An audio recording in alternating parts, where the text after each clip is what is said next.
नमस्कार मंडळी, आज आपण निघालेलो आहोत त्रिंगलवाडी हा किल्ला पाहण्यासाठी।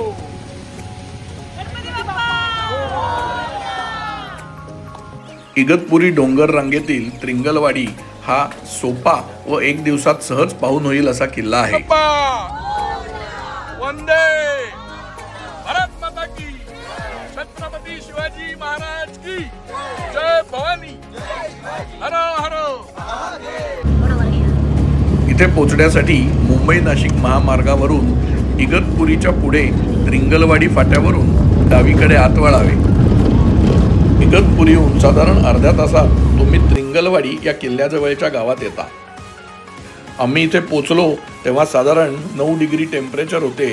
इतक्या थंडीत पटकन सगळे थोडी विश्रांती घेण्यासाठी सज्ज झाले।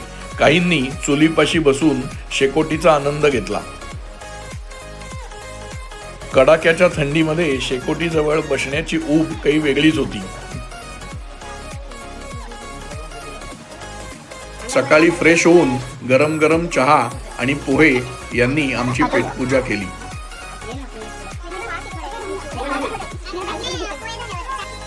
तयार होऊन त्रिंगलवाडी गावातील ग्रामदेवता श्री बजरंगबलीचे दर्शन घेतले।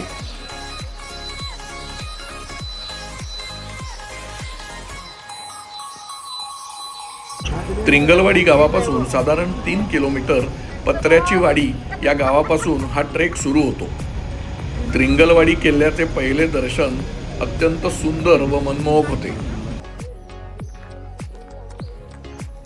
पत्र्याच्या वाडीतून आमचा प्रवास त्रिंगलवाडी किल्ल्याच्या दिशेने सुरू झाला। ट्रेकच्या सुरुवातीलाच एका तळ्यामध्ये त्रिंगलवाडी किल्ल्याचे प्रतिबिंब खूप सुंदर असे दिसते।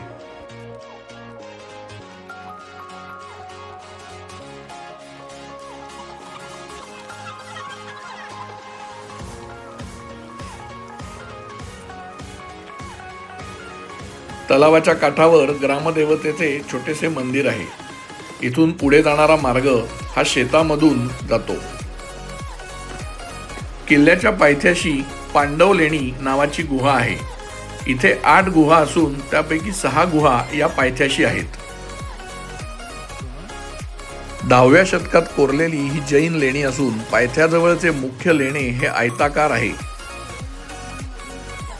ओसरी, मंडप व गाभारा अशी यांची रचना असून मंडपाच्या प्रवेशद्वारावर सुंदर असे कोरीव काम आढळते। गुहांच्या सर्व कोनाड्यात कोरीव काम केलेले आहे।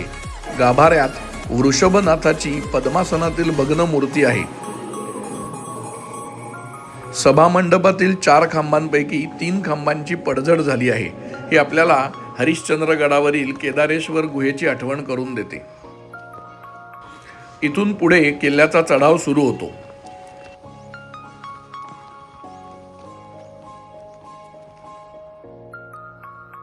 पहिल्या पठारावर जाताच त्रिंगलवाडी डॅमचे अत्यंत सुंदर दृश्य आपल्याला मागे पाहायला मिळते।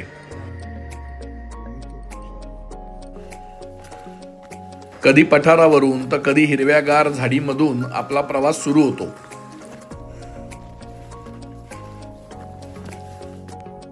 साधारण अर्धा तास चढून गेल्यानंतर आपल्याला त्रिंगलवाडी किल्ल्याची कातळ टोपी दिसते। कातळ टोपीच्या उजवीकडून जाणारी वाट सोपी आहे तर डावीकडून जाणारी वाट थोडी कठीण आहे। पण किल्ला चढताना डावीकडून जावे आणि उतरताना उजवीकडील वाटेवरून उतरावे। आम्ही सुद्धा डावीकडील थोड्याशा कठीण वाटेने किल्ला चढायला सुरुवात केली।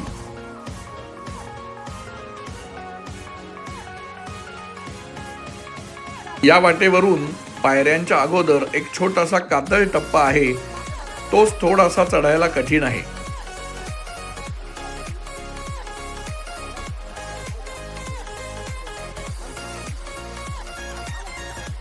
कातळ टप्पा पार करताच उंच अशा पायऱ्या मुख्य प्रवेशद्वारापाशी जाण्यासाठी बनवलेल्या आहेत। शेवटच्या टप्प्यात पायऱ्यांना एक वळण दिलेले आहे।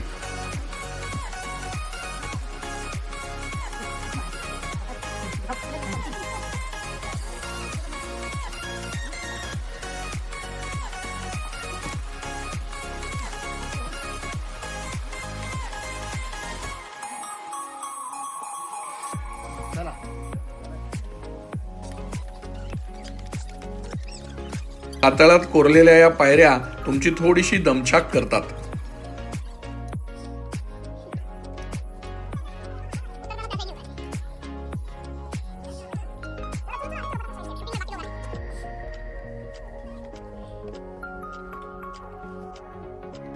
पायऱ्या संपतात समोरच 5 फूट उंचीची हनुमानाची मूर्ती आहे. हनुमानाच्या उजव्या बाजूला अप्रतिम असे सुंदर प्रवेशद्वार आहे व इथे कोपऱ्यात 2 शरभ कोरलेले आहेत.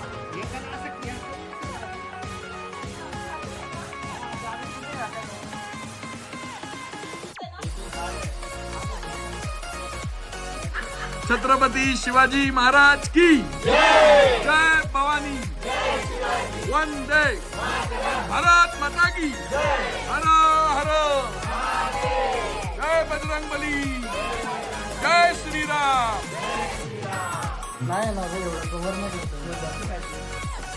या किल्ल्याच्या प्रवेशद्वारातून किल्ल्यात प्रवेश केल्यावर आपण किल्ल्याच्या सर्वोच्च शिखराला वळसा घालून पुढे येतो.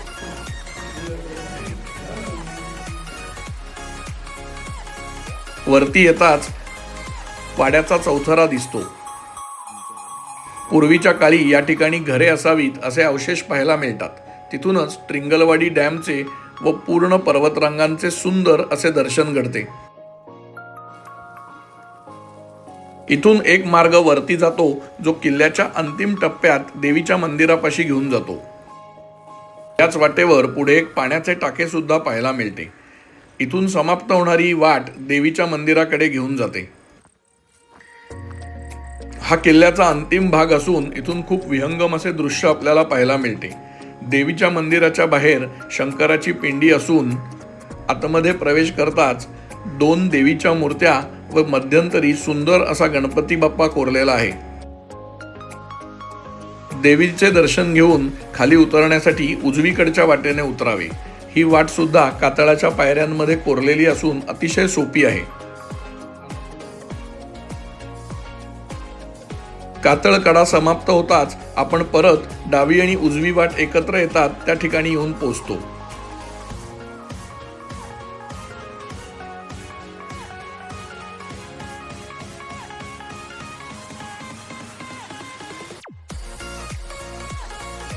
खाली त्रिंगलवाडी गावात येतात सर्वांनी गरमागरम भोजनाचा आनंद घेतला.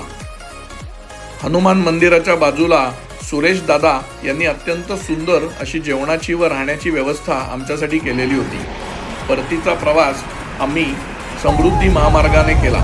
अत्यंत सुंदर असा हा रस्ता सरकारने बांधलेला आहे.